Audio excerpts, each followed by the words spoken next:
Hello and welcome back. In this video, we're going to be talking to all you parents out there homeschooling about what you need to homeschool your kindergartner. Oftentimes, little kids or the older kids. Now, that's the ones where parents are most nervous about how to go about teaching the really little ones or the really older ones. So we'll talk about the little ones today in this video.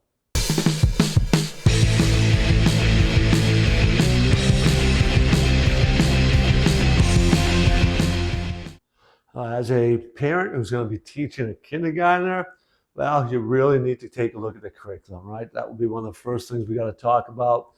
Second will be supplies. Kindergarten kids are different age, so what do you need for supplies there? And then their schedule, right? They're little, so obviously they're going to have a little bit different scheduling needs. And then how do you create an engaging environment for them? And what about accessing other homeschoolers so that maybe you can get some of that socialization and other things in place. We'll talk about all of that in today's video. You're a parent and you're going to begin to educate your kindergarten child.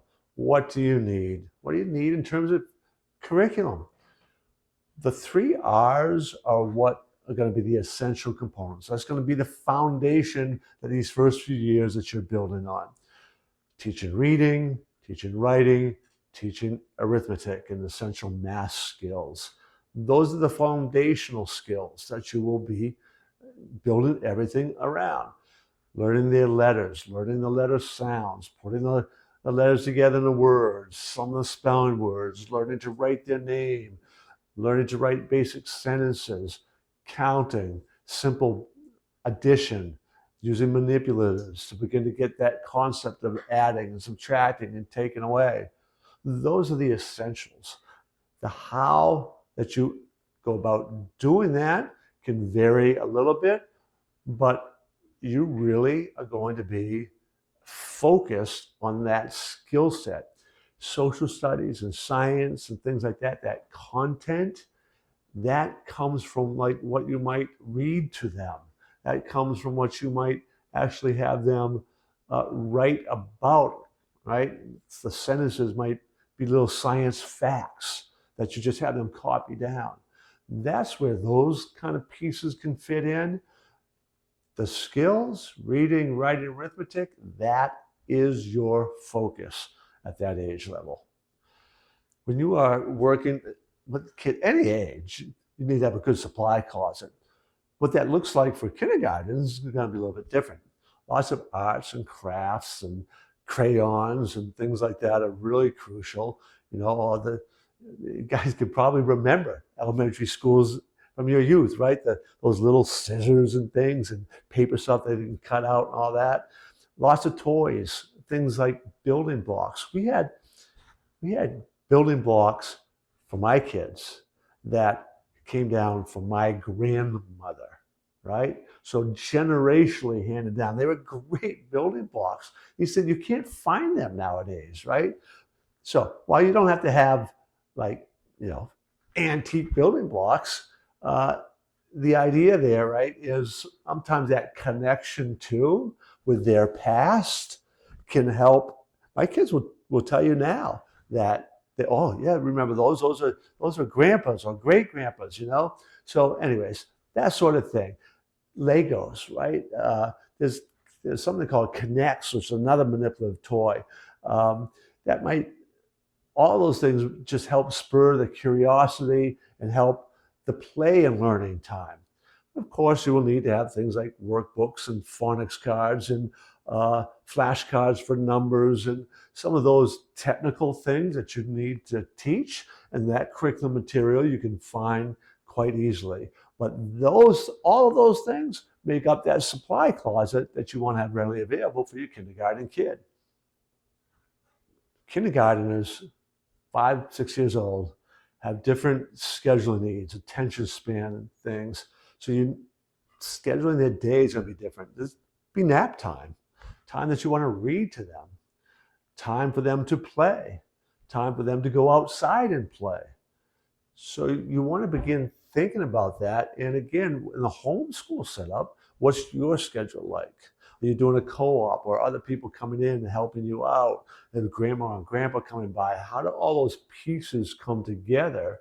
And you want to do your best to schedule the day that's pretty consistent and factors in the needs for rest and play and outdoor activities, all that for a young child, because those needs are a little bit different than they obviously are for like a high school student. Okay, so and when it comes to playtime, free play is a really, really good thing and a lost art. And this is even kind of meant when we're talking about outside free play as well with the other kids and all, where you're just sitting back and letting them play. And yes, even at times, resolving the conflicts that come up. All of that is incredibly valuable learning opportunities. And you need to begin to understand those developmental needs in terms of sleep and other things as well. You also, in your homeschool, want to have an enriching environment. So what do we mean by enriching?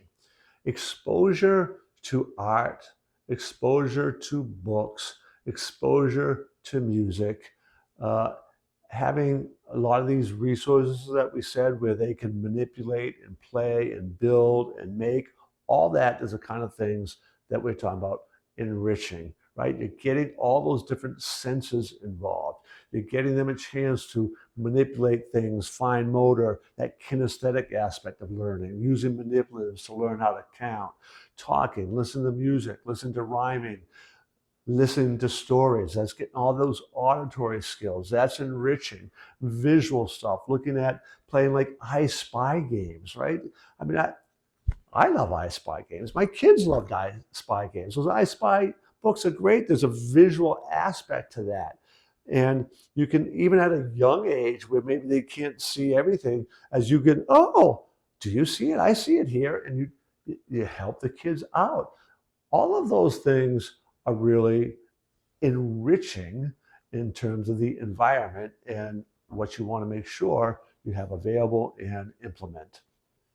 The last thing I want to kind of talk about and throw out to you is I think I mentioned this a lot in these videos I've done on homeschooling, answering some of those homeschool questions, this idea of co-op and working with other homeschool families and reaching out, maybe even trying to recruit other families to homeschool who've been hesitant because I can't do that by myself.